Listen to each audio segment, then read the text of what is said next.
திமுகவும் அவங்களுடைய மேனிஃபெஸ்டோவாக அறிவிச்சிட்டாங்க. ஸோ இந்த மேனிஃபெஸ்டோ எப்படி பார்க்குறீங்க? ஒரு விஷயத்தை நம்ப வச்சு நம்ம கிட்ட வாக்கை வாங்குறது, ஆனால் அதை துளியும் செய்யாமல் ஆட்சியை கடந்து போயிட்டு ஆட்சி முடிகிறப்ப இன்னும் வாய்ப்பு கொடுத்தீங்கன்னா நாங்கள் அது நிறைவேற்றுவோம், அதுக்கான நேரங்காலம் அமையல அப்படின்னு சொல்கிறது. ஸோ இது எப்படி இருக்குன்னா முழுக்க ஒரு ஆப் சம்திங் ஏதோ கிரியேட் பண்ணியிருக்காங்க. அந்த டயல் மாதிரி சுத்த விடுறது, உருட்டுகளும் திருட்டுகளும் அப்படின்னு சொல்லி அது ரொம்ப ஜென்யூனாக இருக்குன்னு நான் சொல்ற வாக்குறுதிகளை நிறைவேற்ற முடிஞ்சா நீங்க வாக்குறுதிகள் கொடுக்கணும், இல்லாட்டி வாக்குறுதிகளை கொடுக்கக்கூடாது. அவங்க வாக்குறுதிகள் எதிர்ப்பு போய் சிரிச்சுக்கிட்டே தான் எழுதுவாங்க நினைக்கிறேன். இதெல்லாம் கண்டிப்பா நடக்க போறதில்ல. ஜீரோ. இந்த பக்கம் விஜய் அவர்களும் கேண்டிடேட்ஸ் எல்லாமே அனௌன்ஸ் பண்ணிட்டாரு. எப்படி பார்க்குறீங்க? நாட்டை பிடிக்கணும்னா அது எவ்வளோ பெரிய விஷயம், அதுக்கு நீங்கள் எவ்வளோ பெரிய ஃப்ளோ சார்ட் போட்டு ஒர்க் பண்ணணும். அது எதுவுமே நீங்கள் பண்ணாமல் இப்போ கடைசி மக்கள்கிட்ட எனக்கு ஒரே ஒருத்தர் வாய்ப்பு கொடுங்க, ஜெயிக்க வைங்களேன். ஏன் மக்களுக்கான விஷயங்களை நீங்கள் என்ன பேசுனீங்க, ஸ்ட்ராங்காக என்ன பேசுனீங்க, பேசலைல்ல, அப்புறம் எதுக்கு தான் அவங்களுக்கு ஓட் பண்ணணும்? நீங்கள் வந்து அரசியலுக்கு சினிமா விட்டுட்டு அரசியலுக்கு வந்துட்டீங்கிறதுக்காக ஓட் பண்ணி உங்களுக்கு ஜெயிக்க வைக்கணுமா?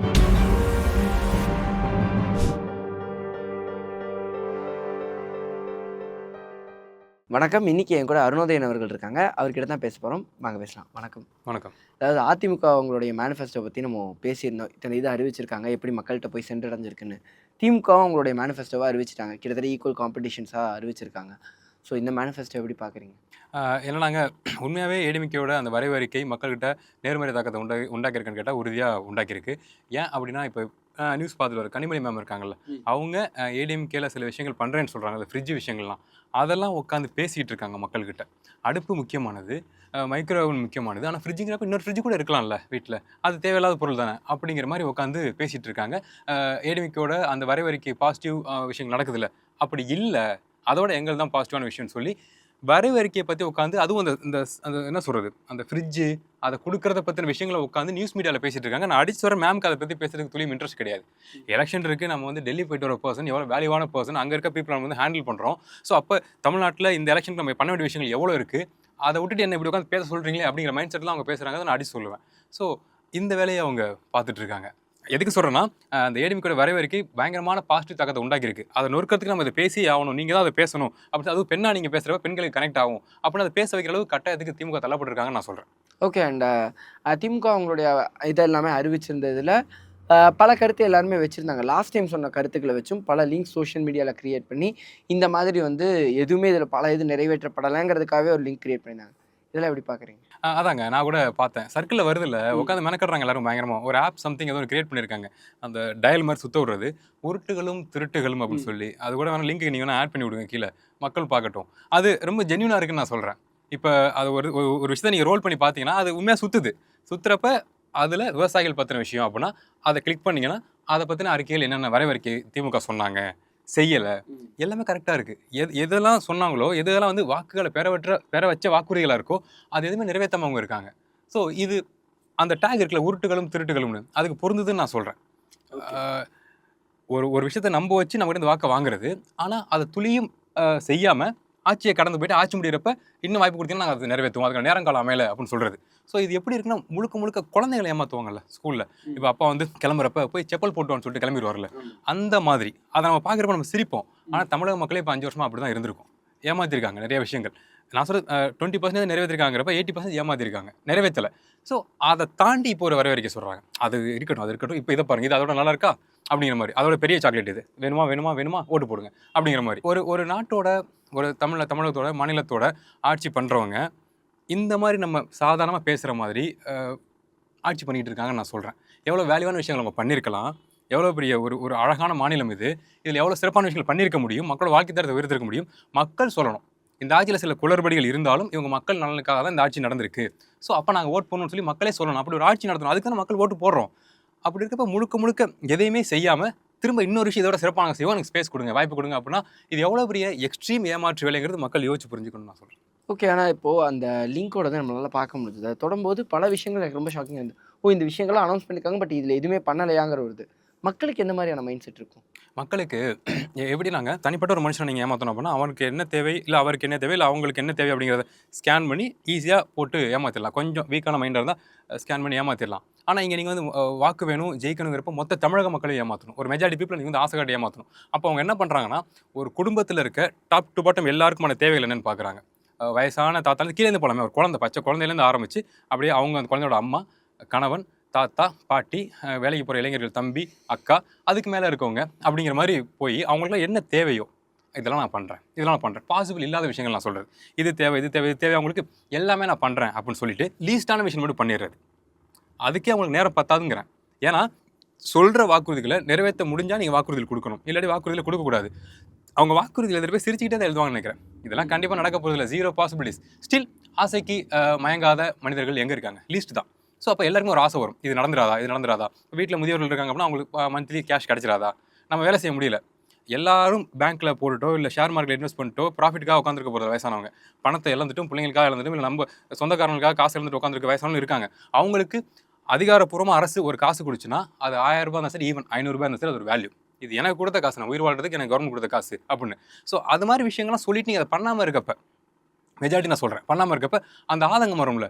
ஸோ எல்லாருமே அவங்க ஸ்கேன் பண்ணுறாங்க, எல்லாருக்குமான ஆசைகளை தூண்டுறாங்க வரவேற்கை மூலமாக. அதில் லீஸ்டான விஷயங்கள் செஞ்சுட்டு அடுத்து போயிடுறாங்க. ஸோ அப்போ பார்க்குற மக்களுக்கு மெஜாரிட்டி பேர் யோசிக்க மாட்டாங்கன்னு நான் சொல்கிறேன். இப்போ ஏமாற்றிட்டாங்க அப்படிங்கிறத தாண்டி ஓகே இந்த தடவை நடக்கலை இருந்தாலும் பண்ணுவாங்களே அப்படிங்கிற ஒரு டவுட் இருக்குல்ல, இருந்தாலும் பண்ணுவாங்களோ அப்படின்னு அந்த பாயிண்ட்டை தான் இப்போ டிஎம்கே வந்து அட்டாக் பண்ணுறாங்க. அதை கிராப் பண்ணிக்கிறாங்க. ஆமாம்மா நாங்கள் அதை பண்ணுவோம் பாருங்கள், அதோட நல்லா பண்ணுவோம் அப்படிங்கிற இடத்துக்கு போகிறாங்கன்னு நான் சொல்கிறேன். ஆனால் இப்போது அதில் ஒரு சில அவங்க சொல்லியிருந்த அறிக்கை இப்போ புதுசாக விட்டுருக்கிறது பார்க்கும்போது இந்த 5 வருஷமும் உங்களுடைய ஆட்சி தானே இருந்தது, இதெல்லாம் நீங்கள் அதில் பண்ணவே இல்லையேங்கிற ஒரு கேள்வி எல்லாருக்கும் வருது. அதை கேள்வியாகவும் கேட்டிருந்தாங்க பலரும். இது நீங்கள் இத்தனை வருஷம் பண்ணல, திடீர்னு இப்போ புதுசாக அறிவிக்கிறீங்களே, நீங்கள் ஆட்சியில் இருந்தபோது அதை பண்ணியிருக்கலாமேன்னு, இது எப்படி பார்க்குறீங்க? அதான் மக்கள் இப்போ வந்து கேள்வி வைக்க ஆரம்பிச்சிட்டாங்க. அதுக்கான ஸ்பேஸ் நிறையா இருக்குது. சோஷியல் மீடியான்னு ஒன்று இருக்குல்ல, என்ன தான் நீங்கள் பயங்கரமாக கண்ட்ரோல் பண்ணி சாதாரணமாக ஒரு விஷயத்தை நம்ம சொன்னால் கூட அது அரசுக்கு எதிராக சொல்லி நீங்கள் அரெஸ்ட் பண்ணி இல்லை பொலிட்டிக்கல் ப்ரெஷர் கொடுத்தாலுமே அந்த விஷயம் மக்கள்கிட்ட போய் சேர்ந்துருது. ஏன் அப்படின்னா முன்னாடி நியூஸ் மீடியான்னு ஒன்று இருக்கும், சேனலை கட் பண்ணுவாங்க, இல்லை அதில் நியூஸ் போட மாட்டாங்க. இப்போ நம்ம பார்த்துட்டு இருக்கோம் அந்த சேனல் அதுக்கான ஃபேவரான விஷயங்கள்லாம் போடுறாங்க, மிக மோசமான விஷயங்கள் டெலிகாஸ்ட் கூட பண்ண மாட்டாங்க. அதான் ஊடக தர்மம்னு. இப்போ அதான் ஊடக தர்மம். என்ன தர்மம்னா அந்த சேனலுக்கு அவங்க உண்மையாக இருக்கணும், அந்த பார்ட்டிக்கு அவங்க உண்மையாக இருக்கணும். அதுதான் அந்த சேனலில் ஊடக தர்மம். பொதுவான ஊடக தர்மங்கிறது இப்போ இல்லாமல் போச்சு. லீஸ்ட் சேனல் சில பேர் உண்மையான செய்தியை சொல்லிட்டு இருக்காங்க. ஸோ அப்படி இருக்கப்ப மக்களுக்கான உண்மையான செய்திகள் ஈஸியாக பரவுது. இப்போ நம்ம நெறியாளர் கூட அட்டாக் பண்ணாங்க, தலையில் அடிச்சாங்கல்ல, அந்த விஷயம் நியூஸில் நான் பெருசாக பார்க்கவே இல்லை. ஆனால் யூடியூப் சேனலில் சரி, வாட்ஸ்அப்லேயும் சரி, ஃபேஸ்புக்லையும் சரி, எல்லா சைடும் நான் பார்த்து கிட்ட 2000-3000 ஷேர் போச்சு. எங்கே போச்சு? எல்லாம் மக்கள்கிட்ட தான் போயிருக்கு. நியூஸில் வராத விஷயம் இங்கே மக்கள்கிட்ட போயிருக்கு. மக்கள் பார்த்துட்டு இப்படி நடந்துச்சான்னு கேட்குறாங்க. ஸோ அப்படி ஒரு விஷயங்கள் பரவிட்டு இருக்குல்ல. ஸோ மக்களுக்கு தெரியுது இங்கே குறை இருக்குது, தவறு இருக்குன்னு. ஸோ அப்போ ஒவ்வொரு மக்களும் கேள்வி எழும்புது. நான் சொன்ன மாதிரி கடந்து போயிருப்பாங்க. இந்த அரசு 1000 ரூபா கொடுத்தாங்களே, 500 ரூபா கொடுத்தாங்களே, கொஞ்சம் கொஞ்சம் க்ளீன் பண்ணுறாங்களே, கொசு மருந்து அடிக்கிறாங்களே அப்படின்னு இருக்க மக்களுக்கு மெசேஜ் வருது, பசங்க ஷேர் பண்ணுறாங்க, இங்கே பாருங்கள் இவ்வளோ சொன்னாங்க சேலண்டு. அதை பார்க்குறப்ப அட ஆமாம் இவ்வளோ நம்ம ஏமாந்துட்டோமே அப்படிங்கிற விஷயங்கள் மக்களுக்கு தெரிய வரனால மக்கள் கேள்வி எழுப்ப ஆரம்பிச்சிருக்காங்கன்னு சொல்கிறேன். நீங்கள் மக்களை ஏமாற்றிட்டு திட்டங்களை அறிவிச்சிட்டு கடந்து போயிட முடியாது முன்ன மாதிரி. இப்போ எல்லாருக்குமே தெரியும் எது சரி எது தப்புன்னு. ஸோ அதனால் எல்லா மக்களும் மீன்ஸ் ஸ்கூல் போகிற ஸ்டூடெண்ட் கூட கேள்வி எழுப்புறாங்கன்னு நான் சொல்கிறேன். ஓகே, இந்த துப்புரவு பணியாளர்களுக்காக இருக்கட்டும், இல்லை வந்து அந்த பார்ட் டைம் டீச்சர்ஸாக இருந்தவங்களாக இருக்கட்டும், அவங்க சொல்லியிருந்த விஷயங்கிறது நிறைவேற்றப்படலைங்கிறதுக்காக பல போராட்டங்களும் நடந்தது. ஆனால் அது வந்து அந்த மேனிஃபெஸ்டோவில் அறிவிச்சிருந்தது அப்படிங்கிறதே பலருக்கு தெரியாமல் இருந்தது. ஸோ இப்போ இந்த பிரச்சனைகள்லாம் வந்து வெளியே வரும்போது அவங்களும் கேள்வி கேட்க ஆரம்பிப்பாங்க. உறுதியாங்க அவங்க இதை விட பெரிய போராட்டம் பண்ண முடியாதுங்க. அரசுக்கு ஒத்து போகிற வகையில் நியாயமான போராட்டம், அது கலவரமான மாறல. அவங்களுக்கு தேவை வந்து என்ன சொல்கிறது, சொன்னீங்களே அதை செஞ்சால் போதும் எங்களுக்கு, அது உங்களை நம்பி தான் நாங்கள் ஓட் பண்ணோம், நீங்கள் செய்வீங்க. ஏன்னா least people opposite party vote பண்ணியிருக்கலாம், ஆனால் மெஜாரிட்டி ஓட் பண்ணவங்க தான் உட்காந்து கேட்பாங்க, உங்களை நம்பி தான் நாங்கள் ஓட் பண்ணோம். ஏன்னா குடும்பத்துலேயும் ஒரு சுயமரியாதை ஒன்று இருக்குல்லங்க. நீ ஏன் ஓட் பண்ண போகிற, இல்லை ஏன் இந்த பார்ட்டி ஓட் பண்ண சொல்கிறேன்னு கேட்டால் அவங்க சொல்லியிருப்பாங்க, இவ்வளோ விஷயங்கள் சொல்கிறாங்க, இதெல்லாம் நடக்கும், ஸோ ஓட் பண்ணுங்கன்னு சொல்லி நீங்கள் ஒரு கெஸ் பண்ணால் அது கரெக்டாக இருக்கும்னு குடும்பத்தை நம்ப வச்சு ஓட் பண்ண வைக்கிறீங்க. அது நடக்கலைங்கிறப்ப இந்த 5 வருஷத்துக்குள்ளே குடும்பத்தில் உங்கள் மரியாதை என்ன ஆகும்? இவன் சொல்கிறான் எதுவுமே பண்ணல, இவெல்லாம் ஒரு ஆளா அப்படிங்கிற உங்களை சுய மதிப்பீடே குறைஞ்சி போயிருதில்ல குடும்பத்தில். ஸோ அப்போ அந்த ஆதங்கத்தை வெளிப்படுத்தணும்ல. அப்போ கவர்மெண்ட்டை தான் கேட்பாங்க, உங்களுமே நாங்கள் ஓட் போட சொன்னோம், நானும் ஓட் பண்ணேன், ஏன் செய்ய மாட்டேங்கன்னு சொல்லி ஒரு போராட்டம் மாறுபடுத்தல உட்காந்தா அதுக்கு ரிசல்ட் என்ன ஆகுது? பார்க்குறாங்க ப்ரெஷர் ஆகுங்கிறப்ப நியூஸ்லாம் போடாமல் கட் பண்ணிட்டு டக்குன்னு அடித்து தூக்கி வேனில் ஏற்றுறாங்க. ஸோ இது பொருந்தக்கூடியதாக இருக்கா? அவங்க கேட்டாங்களா? ஆனால் இவங்க தானே செய்கிறேன்னு சொல்கிறீங்கல்ல, அப்போ செய்யலைங்கிறப்ப திரும்பி நாங்கள் கேட்போமே, அதான விஷயம். ஆனால் அதை பண்ண மாட்டோம், டக்குனு தூக்கி உள்ளே வைப்போம், அதை ஆஃப் பண்ணிடுவோம் அப்படிங்கிறது. கொஞ்சம் பேருக்கு மட்டும் வேலை வாய்ப்புகள் தருவோம், ஸ்பேஸ் கொடுப்போம், கண்டிப்பாக நடக்கும், கொஞ்சம் வெயிட் பண்ணுங்கள் அப்படின்னு சொல்லி அந்த ஒரு ஹீட்டை வந்து சொல்யூஷன் கொடுக்காம ஆற போகிறதுன்னு ஒன்று இருக்குல்ல. ஸோ அந்த விஷயத்தை ரொம்ப எளிதாக பண்ணுறாங்க. ஆனால் இது ஒரு லெவலுக்கு மேலே மக்கள்கிட்ட வந்து கொந்தளிப்பு உண்டாக்கும் நான் சொல்கிறேன். ஈவன் நம்ம துப்புரவு பணியாளர்கள் நம்ம எல்லா இடங்களையும் பார்க்குறோம், அவங்ககிட்ட ஒரு ஆதங்கம் இருக்குது நம்ம முழுசாக பார்க்க முடியுது. இப்போ திட்டங்கள் நிறையா சொல்கிறாங்க, காலை சாப்பாடு அப்படிங்கிற விஷயமா இருக்கட்டும், நல்ல திட்டமாக இருக்குது, அவங்களால சமைச்சிக்கிட்டு செம்மஞ்செல்லாம் தான் வராங்க, டஃப். அதை யோசிச்சு நீங்கள் பண்ணுறீங்கிறது ஓகே, நல்ல விஷயம். ஆனால் அது எக்ஸிக்யூட் ஆகிறப்ப கரெக்டாக இருக்கா? அந்த உணவை நீங்கள் சாப்பிடுவீங்களா காலை சாப்பாடா? அதை எத்தனை பேர் சாப்பாடு எடுத்துகிட்டு வர்றாங்க அப்படிங்கிற விஷயம்லாம் இருக்குல்ல. நீங்கள் சொல்கிறீங்க ஆனால் செய்ய மாட்டேங்கிறீங்க. அதான் மிகப்பெரிய தப்பு. செய்ய முடியாத ஒரு விஷயத்த தயவு செஞ்சு சொல்லாதீங்கன்னு நான் சொல்கிறேன். கண்டிப்பா. ஆனா 2021ல இருந்த அதே ஒரு வேவ் இம்பாக்ட் வந்து 2026ல திமுகவுக்கு இருக்குமா? இல்ல குறைஞ்சு போச்சு. ம். ஏன்னா ஒரு சின்ன ஹோப் இருந்துச்சுங்க. சம்ஹவ் ஏதோ ஒரு ஸ்பேஸ் குடுத்தா, ஸ்டாலின் சார் வந்து பவரா இறங்குவாரு, நிறைய வேலைகள் செய்வாரு. அப்படின்னு ஒரு வாய்ப்பு குடுத்து பார்ப்போங்கிறது தானே. சாரோட பையங்கிறப்ப, அவரும் அரசியல்ல அப்படி இப்படினாலும் தமிழகத்துக்காக அரசியலுக்குள்ள நின்றுருக்காரு. அரசியல் களத்துல இருந்திருக்காரு. அவரோட கொள்கை வேறு. ஸ்டில் இவ்வளவு இத்தனை வயசு வரைக்கும் அரசியலுக்குள்ளே இருந்திருக்காரே. கண் பார்வையில இருந்திருக்காரு. போராட்டம், ஆர்ப்பாட்டம், மக்களுக்கான விஷயங்கள்ல நின்றுருக்காரு. ஸோ அப்ப இவருக்கு ஸ்பேஸ் குடுக்க தான் நியாயம்னு மக்கள் அவருக்கு சப்போர்ட் பண்ணாங்க. ஆனா அதுக்கு அவரு செஞ்சுட்டாரா, திறம்பட செஞ்சுட்டாரான்னு கேட்டா, அது கேள்விக்குறியா தானே இருக்கு. உண்மையா நான் டிஎம்கே நண்பர்களிடமே கேட்குறேன். இந்த 5 வருஷங்கள்ல இந்த தமிழ்நாட்டுக்கு அவங்க அறிவிச்ச திட்டங்கள்லாம் தள்ளி வச்சிருங்க. அதை தாண்டி அது எதுவுமே செய்ய முடியலன்னு வச்சுக்கோமே. பாசிபிலிட்டிஸ் இல்லை. உங்களுக்கான அந்த தொகை, மிக மோசமான விஷயங்கள் தமிழகத்தில் நடந்து போச்சு. தட்பவெப்பநிலை, என்ன சொல்கிறது, அந்த வெதர் இஷ்யூஸ்லாம் வந்துச்சுன்னு வச்சுங்களேன். அதில் கொஞ்சம் கடன் கொஞ்சம் வந்துருச்சு. ஓகே. ஆனால் தமிழ்நாட்டை இன்னும் சேஃப்டியாக, பாதுகாப்பாக, மக்கள் மனநிலை மாறாமல் நிம்மதியான ஒரு மாநிலமாக 5 வருஷங்கள் வச்சிருந்திருக்கான பாசிபிலிட்டிஸ் இருக்குது தானே. வச்சிருந்துருக்கலாம் தானே. அதை பண்ணல தானே. அதானே உண்மை. ஸோ அப்போ மக்கள் மைண்ட் செட் மாற தானே செய்யும். அது ஒரு வீடாக இருந்தாலும் சரி, இல்லை ஒரு ஒரு ஒரு ஒரு ஸ்பேஸாக இருந்தாலும் சரி, இல்லை கல்லூரியோ ஸ்கூலோ, அங்கே தப்பாக இருக்குன்னா மக்கள் அடுத்த ஆப்ஷன் பார்ப்பாங்க. இது தவறாக இருக்குது, வேறு ஸ்கூல் மாற்றுவோம், இல்லை இந்த வீடு ஒர்க் அவுட் ஆகுது, வீடை மாற்றுவோம் அப்படின்னு. ஏன்னா அது பொருந்தலை, சரியா இல்லை. ஸோ அதே மாதிரி தான் மக்கள் இப்போ சரியா இல்லைங்கிறது உணர்ந்திருக்காங்க. அதோட வெளிப்பாடாக தான் இந்த ஏடிஎம்கே மேனிஃபெஸ்டோவுக்கு பயங்கர சப்போர்ட் கிடச்சிருக்கு. ஏன்னா கூப்பன் கொடுக்குறாங்கன்னு சொல்கிறாங்க. 8000 கூப்பன் சொல்கிறாங்க. அதில் வந்து அந்த ஹேட்லாம் போடுவாங்களே கீழே குட்டியாக, கண்டிஷன் அப்ளை அப்படிங்கிற விஷயத்தை சொல்ல மாட்டேங்கிறாங்க. அதை சொல்லுங்களேன் ப்ளீஸ், அதை சொல்லுங்களேன். ஏன்னா அங்கே தான் ஆசை எங்களுக்கு உருவாகுது. ஆனால் ஐயா எடப்பாடி என்ன பண்ணுறாங்கன்னா 10,000 உண்டு, எல்லாருக்கும் உண்டு. நீங்கள் சூஸ் பண்ணிங்க என்ன வாங்கணும், என்ன வாங்கக்கூடாது.